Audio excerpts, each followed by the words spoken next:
it's the Rage Monkeys here to tell you about a trip that we took to visit Akumal Natura Rescue. This was a half-day trip that we took while we were staying at the Akumal Bay Beach and Wellness Resort. If you're interested to learn more about the resort we stayed at, I made a whole video about that. We arrived at the rescue via taxi. Checked in and there was like a little cantina there. They had drinks and a bathroom there.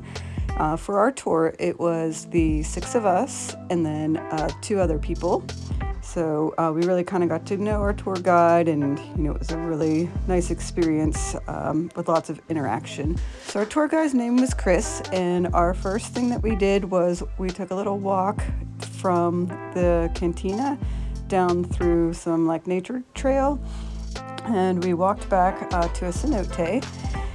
And this first cenote we came to, we were not able to swim there, and there were also signs of other things that we should not be doing there with some warnings of bodily harm, I'm assuming. But we got to see a turtle that was swimming around in the cenote, so that was really interesting. So they had these stingless bees, and the stingless bees made honey. For agriculture, they smell like coconut. So this place is really focused on rescuing the animals that they have there. So the native animals that they have, they are always trying to rehabilitate them and then release them.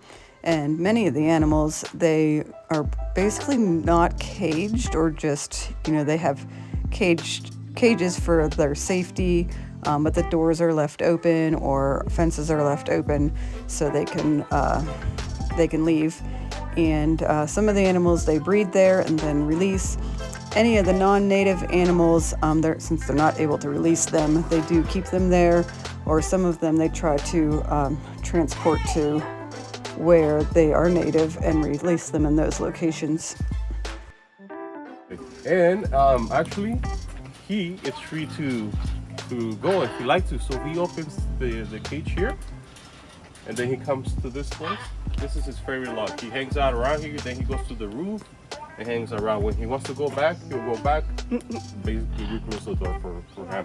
Can he fly or no? Yeah, he can fly, but he don't go far. Basically, just around here. And this is because, well, we think because it's on the older side. It's 40 years of age. Wow. They live up to 50 years. Yeah. And this is the military Macau. This is from Mexico. See. And inside their tongue, they have a bone inside. So when they're eating, that's why they're really fried. You see how it takes the skin off? And then you keep it? It's because they have a bone inside their tongue.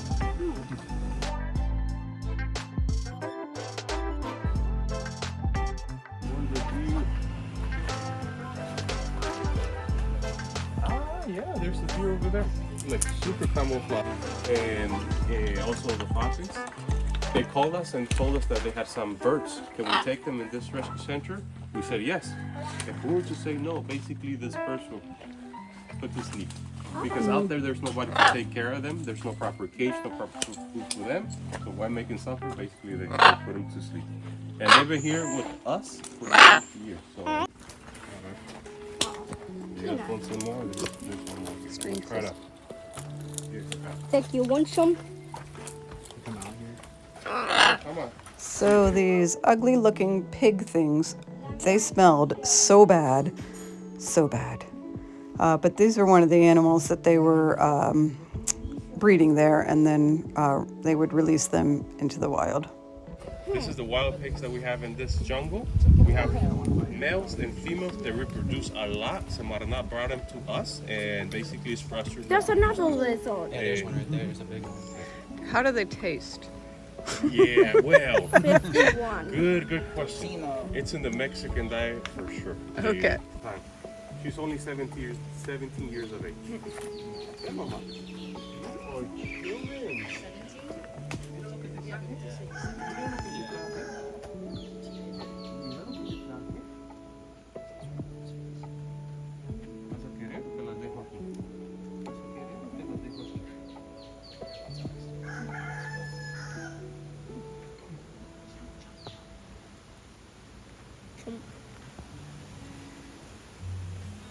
I have to watch with my fingers. You can take my fingers, it's not a problem.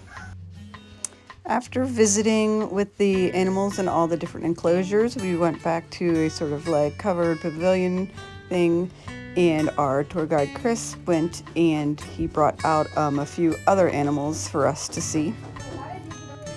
Chris said that this bird was really social and loved people, so likely would not be heading back out into nature and be released. And he said during COVID, when they did not have people coming to the rescue to visit, this bird was so sad without all that interaction that he actually started pulling out his own feathers. The only thing that we don't touch is his face, his eyes, his beak, and his feet. But his feathers or wings on the side, you can touch them as well. So like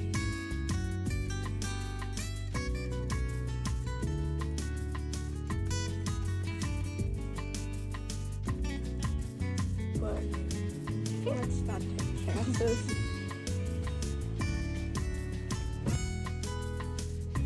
We all got to hold the snake. I loved that. Did you? All right, maybe not. It didn't seem like you liked it.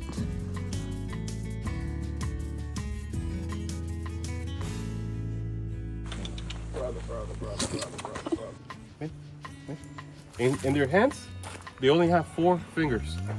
In their feet, they have 5. 4 on their hands because when they're moving from one place to another, it's a little easier for them. Also, their tail, it works as an extra arm, and at the end of the tail, as an extra finger. The fingers that they're missing here on the side.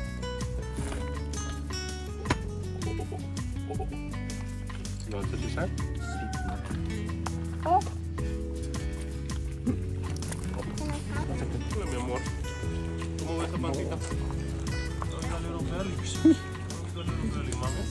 esa pancita? Crazy. That's what I'm saying. So these are the more aggressive There's some ones. wild ones scream on this side.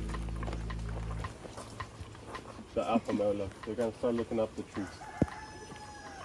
I heard him too. Look, that's why he's the alpha. He's always on guard.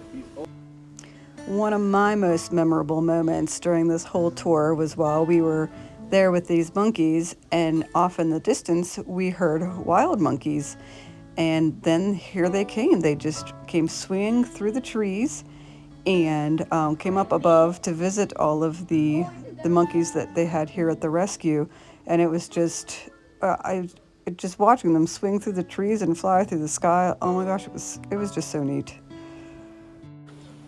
Here comes another one.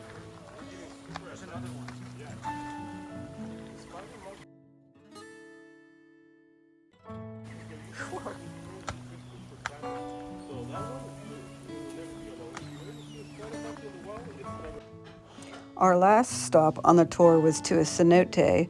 So we went down these stairs to this underground cave. It was so nice and cool down there. There were no mosquitoes, which was just the best part. And there was some beautiful lights down there, and we got to do some swimming and cool off.